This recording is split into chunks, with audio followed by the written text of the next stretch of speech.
Il a donné du pain à sa mère pour la sacrifier afin de devenir riche. À Akwamufo, Maman Ngozi élève seule son fils Chukwudi dans la pauvreté, trouvant du réconfort dans le pain qu'elle aime tant. Lorsqu'un riche commerçant d'Accra lui offre une chance de servir 7 ans pour apprendre le commerce, le jeune homme accepte et promet à sa mère de rester honnête. À Accra, il affronte tentation et accusation, mais refuse de voler. Sa droiture lui permet d'ouvrir sa propre boutique. Pendant ce temps, sa mère tombe malade au village. Le moment clé arrive lorsqu'il revient avec du pain pour elle. Contrairement aux rumeurs sombres, il ne la sacrifie pas. Il honore ses sacrifices, l'aide jusqu'à son dernier souffle et fait prospérer son village en mémoire d'elle. Il était encore très tôt lorsque le chant lointain d'un coq traversa le village d'Akwamufo, posé comme un secret ancien au bord des eaux calmes de la Volta. L'air portait l'odeur de la terre humide, de la fumée de bois et du maïs grillé que les femmes préparaient déjà dans les cours sablonneuses. Les cases en terre battue se dressaient dans la lumière grise de l'aube, certaines peintes à la chaux, d'autres laissées brutes, marquées par les pluies et le temps. Au centre du village, un grand arbre étendait ses branches comme une main protectrice, témoin silencieux des joies, des disputes et des adieux. Parmi ces maisons, il y en avait une, blanchie autrefois avec soin, aujourd'hui délavée par les saisons. C'était celle de Maman Ngozi. Tout le monde la connaissait. On la saluait avec respect à l'église, on lui confiait des commissions, on l'appelait pour prier auprès des malades. Elle avait le dos un peu voûté et les mains rugueuses, mais son regard restait doux, habité d'une lumière que la pauvreté n'avait jamais réussi à éteindre. Maman Ngozi aimait l'église. Elle aimait rendre service.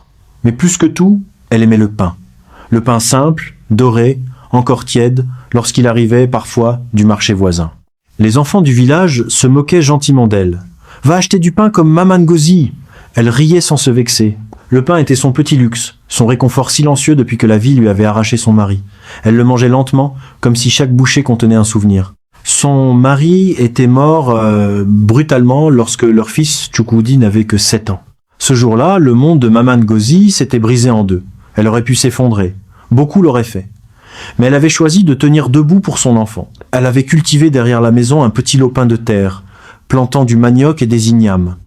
Elle travaillait aussi dans les champs des autres, sous un soleil implacable, et lavait du linge pour quelques cédilles. Ses mains saignaient parfois. Son dos la faisait souffrir. Mais jamais elle ne se plaignait devant son fils. Chukwudi grandissait avec la conscience aiguë des sacrifices de sa mère. Il la voyait rentrer le soir, épuisée, mais encore capable de sourire. Il entendait prier à voix basse, demandant à Dieu la force pour un jour de plus. Il savait qu'il devait devenir quelqu'un. Pas pour lui-même seulement, mais pour elle. Un matin d'harmattan, alors que la poussière flottait dans l'air comme un voile, une Jeep aux vitres teintées entra dans Akwamufo. Le bruit du moteur attira tous les regards, les enfants cessèrent leur jeu, les femmes interrompirent leur conversation, les hommes se redressèrent, une voiture comme celle-là ne venait pas souvent au village. Elle s'arrêta sous le grand arbre de la place.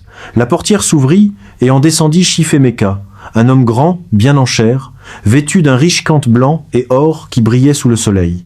Il était propriétaire d'un des plus grands entrepôts de vêtements féminins au marché de Makola à Accra. Son nom était connu, presque mythique. Chukwudi réparait la charnière de la porte de leur maison quand Maman Ngozi accourut essoufflée. « Mon fils, Chifemeka est là. Il cherche un garçon pour l'emmener à Accra apprendre le commerce. » Le clou rouillé tomba des mains du jeune homme. Son cœur se mit à battre violemment. Il avait prié pour une opportunité. Il avait rêvé d'Accra, de ses immeubles, de ses routes animées, de ses marchés gigantesques. Ils coururent ensemble vers la place. Chifemeka le toisa longuement. « Quel âge as-tu »« 17 ans, monsieur. »« Es-tu prêt à travailler, vraiment travailler ?»« Oui, monsieur. » Le chef du village, présent, hocha la tête. « Si tu me suis à Accra, tu me serviras 7 ans. Après, si tu es loyal et sérieux, je t'installerai pour que tu ouvres ta propre boutique. » 7 ans. Une éternité. Mais aussi une promesse. Chukwudi accepta sans hésiter. Tout valait mieux que de voir sa mère continuer à s'user pour lui. Ce soir-là, dans la petite cour, le feu de bois crépitait doucement. Maman Ngozi appela son fils dans la cuisine. La lampe à pétrole dessinait des ombres tremblantes sur les murs. « Agenouille-toi, mon grand. » Il obéit. Elle posa ses mains sur sa tête. « Demain, tu pars pour Accra. Là-bas, tu verras des choses qui éblouissent et des choses qui salissent. N'oublie jamais qui tu es. Ne vole jamais. Ne convoite jamais ce qui ne t'appartient pas. Respecte ton maître. Travaille dur. Dieu voit tout. Je prierai pour toi chaque soir. Je préfère mourir que d'entendre qu'on parle mal de mon fils. » Et Chukwudi serra ses mains. « Maman, je te promets, je ne te décevrai jamais. » Le lendemain, le village entier se rassembla pour son départ. On pria, on chanta, on lui donna des conseils, puis la Jeep s'éloigna dans un nuage de poussière. Accra était un autre monde. Bruyante, immense, vibrante. Les immeubles semblaient toucher le ciel.